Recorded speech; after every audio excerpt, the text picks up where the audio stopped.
Okay बच्चों, तो अब हम पढ़ेंगे register of a system of registers. ठीक है, रजिस्टर जो होता है वो हम दो कॉम्बिनेशन में यूज करते हैं, एक होता है resistance in series and resistance in parallel. Series में यूज किया जाता है क्योंकि इसमें हम वोल्टेज को डिस्ट्रीब्यूट कर देते हैं, हम जो भी रजिस्टर लगाते हैं उसके अकॉर्डिंग वोल्टेज जो है आपस में डिस्ट्रीब्यूट होता है, बट ओवरऑल वोल्टेज जो होता है सर्किट में वो इन तीनों का सम होता है। ठीक है, आपको पता है जो एमीटर होगा वो हमेशा सीरीज में लगा रहता है और वोल्ट मीटर जो होता है वो हमेशा पैरेलल के कॉम्बिनेशन में होता है, और जो आपका करंट फ्लो करेगा वो positive to negative side flow करता है। ठीक है, अब रेजिस्टेंस इन सीरीज में कौन कौन से मेन टर्म आते हैं? देखो, रेजिस्टेंस इन सीरीज में जब हम यूज करते हैं ना बेटा, तो इसमें जो करंट फ्लो करेगा, ठीक है, चाहे वो R1 यानी फर्स्ट रजिस्टर में हो, सेकंड रजिस्टर में हो, या थर्ड रजिस्टर या किसी भी पॉइंट में हो सर्किट में, करंट की वैल्यू हमेशा सेम रहती है। ठीक है, बट पोटेंशियल डिफरेंस जो होगा ना वो डिस्ट्रीब्यूट हो जाता है। ठीक है, R1 का पोटेंशियल डिफरेंस जो यूज कर लेगा, जो बैटरी से अप्लाई की जा रही है, जो बच जाएगा वो आगे जाएगा, इसमें से जो इसने यूज कर लिया जो बच जाएगा वो आगे जाएगा। बट ओवरऑल क्या होगा? ओवरऑल जो पोटेंशियल डिफरेंस होगा वो sum of individual resistor applied in a circuit. Okay, चलो इसको हम कैसे दिखाते हैं? जैसे V अगर हमारा ओवरऑल जो है रेजिस्टेंस है हमारे सर्किट का, और V1, V2, V3 जो हमारे इंडिविजुअल रजिस्टर है जो पोटेंशियल डिफरेंस यूज कर रही है उनकी वैल्यू है। ठीक है, तो इन सब का सम होता है। ओम्स लॉ आपको पता है, potential difference is equal to the product of current flowing in a circuit and its resistance. ठीक है, तो V1 क्या होगा? IR1, क्योंकि हमें पहले ही पता है कि जो भी हमारा सर्किट जो होता है अगर आपका सीरीज में है तो आपकी करंट की वैल्यू जो है हमेशा सेम रहेगी। तो IR1, IR2 एंड IR3, आई आप कॉमन ले लोगे तो V बाई आई किसको रिप्रेजेंट कर रहा था? ठीक है, वो ओवरऑल जो आपके सर्किट में रेजिस्टेंस होगा उसको रिप्रेजेंट करे। तो overall resistance in series combination is equal to the sum of the individual register in the given circuit.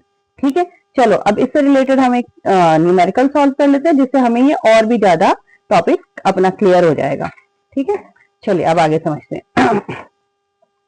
Draw a schematic diagram of a circuit consisting of a battery of 3 cells of 2 volt each। ठीक है, 2 volt के अगर 3 sales लगे हुए हैं आपके battery बनाने के लिए, तो ओवरऑल मेरा जो पोटेंशियल डिफरेंस हुआ वो कितना हुआ? 6 वोल्ट हो गया। ठीक है, तो ओवरऑल पोटेंशियल डिफरेंस हम क्या लिखेंगे? 6 वोल्ट। ठीक है, a 5 ohm, 8 ohm and a 12 ohm resistor all are connected in series। ठीक है, तो 3 हमें रेजिस्टेंस दिए हुए हैं। ठीक है, R1, R2 and R3, 5 ohm, 8 ohm and 12 ohm। ठीक है, तो कॉम्बिनेशन क्या होता है? ठीक है, कॉम्बिनेशन आपको पता है R1 plus R2 plus R3, तो ओवरऑल कितना हो गया अगर आप इन सबको प्लस करते हैं तो? ठीक है, तो ओवरऑल आपका जो बनेगा वो होगा 12 प्लस 8 20 प्लस 5 25 ओम। ठीक है, इतना समझ में आ गया कि ओवरऑल जो सर्किट में जो रेजिस्टेंस है वो कितना है? 25 ओम का। ठीक है, ओवरऑल जो वोल्टेज हमें बैटरी सप्लाई दे रहे हैं वो कितनी है? 6 वोल्ट की। ठीक है, तो अब हमें कैलकुलेट क्या करना है? Calculate the current drawn. तो इस सर्किट में कितना करंट आ रहा है? करंट आपको पता है हर पॉइंट पर सेम होगा। ठीक है, तो फॉर्मूला क्या होता था बेटा ओम्स लॉ का? According to Ohm's law V is equal to I into R। ठीक है, V आपको पता है V की वैल्यू कितनी है? 6 वोल्ट। ठीक है, रेजिस्टेंस आपको पता है ओवरऑल रेजिस्टेंस जो आपके सीरीज कॉम्बिनेशन में वो कितना है? 25 ओम। ठीक है, I इंटू 25। चलिए अब इसे कैलकुलेट कर लेते हैं। तो I क्या आएगा? 6 बाय 25।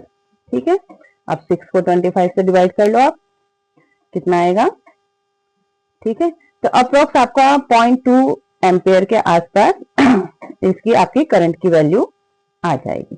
ठीक है, तो 25 टू 50 करोगे, फिर आपका 10 आ गया, देन एक 25 4 तो 24 0.24 एम्पेयर।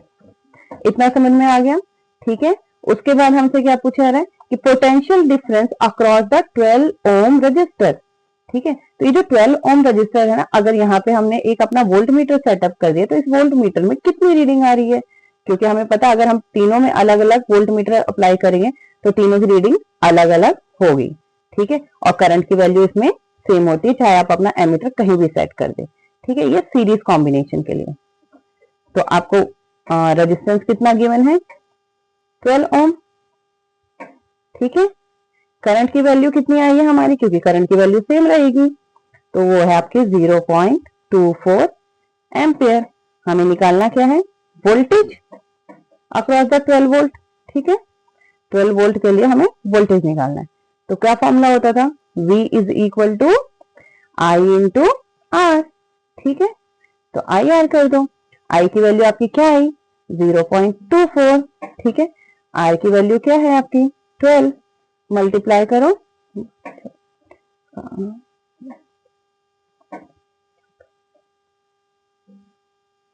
ये आ गया आपका 2.88 वोल्ट। ठीक है, तो ये चीज आपको समझ में आ गई।